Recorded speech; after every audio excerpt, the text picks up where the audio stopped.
Hey guys, it's your boy Big Mac Plays coming at you with another video, and today we're gonna dive right into it. Guys, I gotta say it, Insomniac has to cook. Alright, now hear me out. Insomniac, they did fantastic with Spider-Man 1 and Spider-Man 2. Actually, I'll say Spider-Man 1 and Miles Morales. 2 was, yeah, not that great. Although I really liked it, there were a lot of issues with Spider-Man 2 that could have been prevented. And I feel like we've been getting punished by them since they didn't win Game of the Year. At the time, there were a lot of people who said Spider-Man 2 was Game of the Year, but it released with a lot of issues. So, if you guys remember, people were calling it Spider Souls or Spider-Man Souls because they made the game way too difficult. And mind you, I'm a Souls fan. You can look on my channel. There's literally videos of me destroying Melania with just my fist, and those games are hard as heck. I mean, seriously, the Souls games, if you've never played them, the original Souls games, dude, play them. They're fantastic. Miyazaki does not miss. With that being said, I just felt like the game was way too difficult for it to be a Spider-Man game. Mind you, I have platinumed every single Spider-Man game that I own, and I own all of them. That was way too difficult. And I know, well, if you go to the skill tree and you move this over and you move that over, then it's normal. No, dude, you shouldn't have to do that. You didn't have to do that in Miles Morales, and you didn't have to do that in Spider-Man 1. It just, yeah, that was a really bad taste in people's mouths. I think another thing, too, that really hurt Spider-Man 2 is there was no DLC. Now, I'm aware that, unfortunately, somebody leaked them, and yeah, that's the last thing you want. But again, we got punished for that.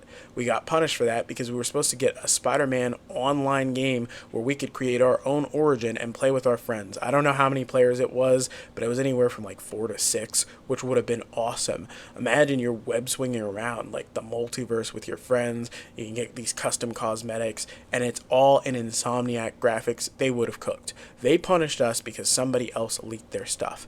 And I don't think that that's right to us as the fans or the consumers. So that brings me to my next point. Wolverine has to cook. This game cannot fail because they canceled the online Spider-Man game. They canceled all Spider-Man 2 DLC. This game has to cook. The original X-Men Origins Wolverine, which released in 2009 on the 360, PS3, specifically those versions. The versions on the Xbox 360 and the PS3 were awesome because they were gory, they were brutal, they were violent, and they were fun. And at times it could be difficult, but you didn't care because the attention to quality at the time was just insane. I remember when I first played it, I couldn't believe that it had so many features. So, like, I remember I was playing as Wolverine and I ran up and there was a guy who had a rocket launcher, and I just like charged him and he shot me out of the air with the rocket launcher. And when I came up, half of my torso was literally melted off of me. You couldn't even see Logan's face, but you could see his ribs, you could see his body. It just looked like he had just been exploded, which was awesome. And then you got to see him regenerate in real time and wreck these guys. There was limbs flying everywhere. There was blood going from left to right, and it was just awesome. Even the parts at the beginning where he has bone claws instead of the metal adamantium claws that we're accustomed to. Dude, I remember that game was fire.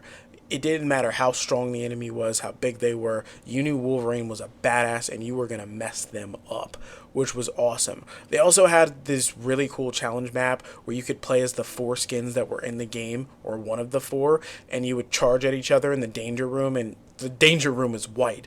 So by the time that, the danger room fight was over, it was crimson red. That was it. And I thought that that's how a Wolverine game should be.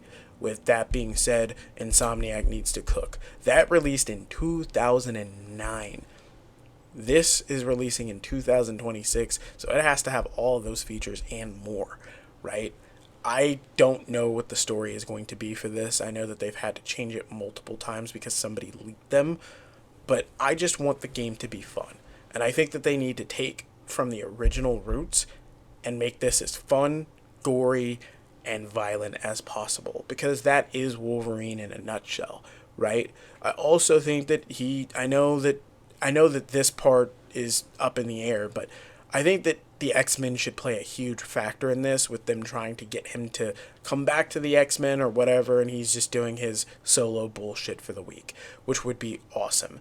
I think that having an intertwined story would be great, and I think that that would really help the game out. So imagine Logan is like traveling all throughout America to take his mind off of things from what's happening with the X-Men, and the X-Men are trying to catch up with him to tell him that there's an ongoing threat that they need his help for, which would be great.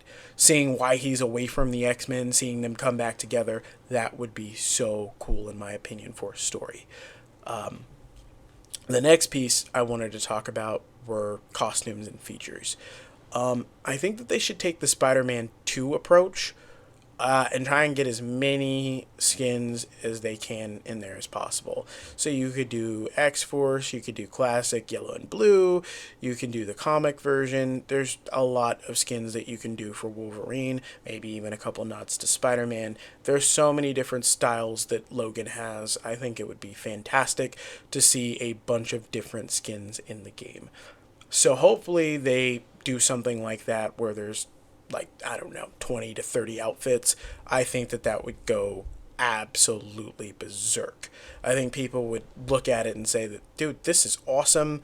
I can't believe they got this skin or thought about that skin. I think it would really make people actually think.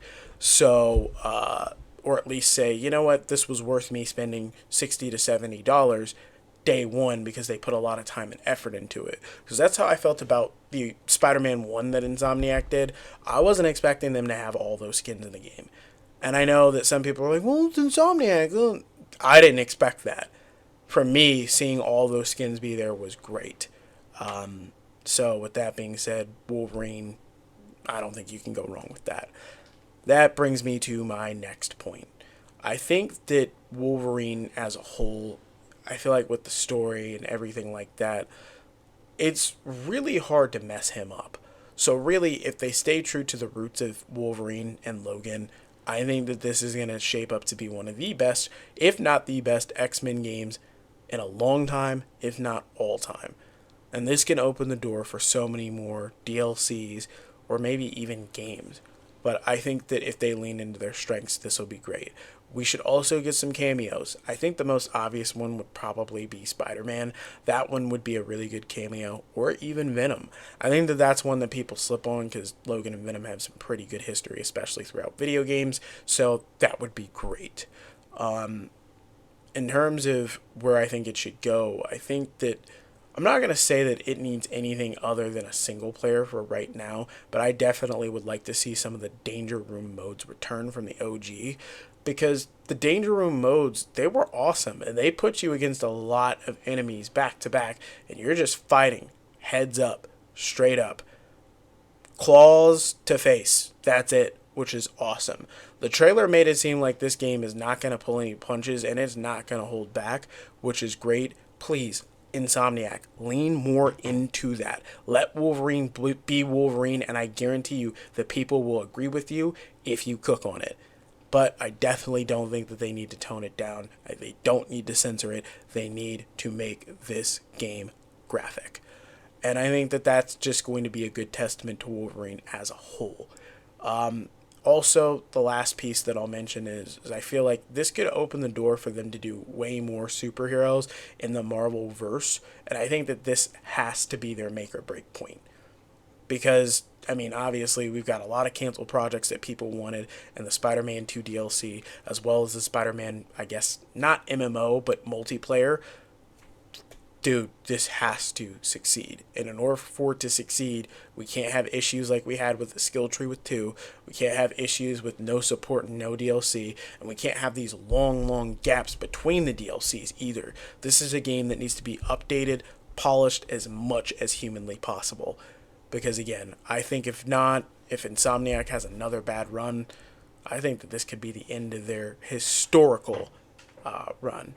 But I don't know. I could be wrong. Maybe you guys have a different opinion. Let me know down in the comments below. I just wanted to say thank you guys so much for watching my videos and tuning in. I appreciate it, and it means more than you guys will ever know. So with that being said, you guys have a blessed day, and peace. Let me know in the comments what you think about the situation below.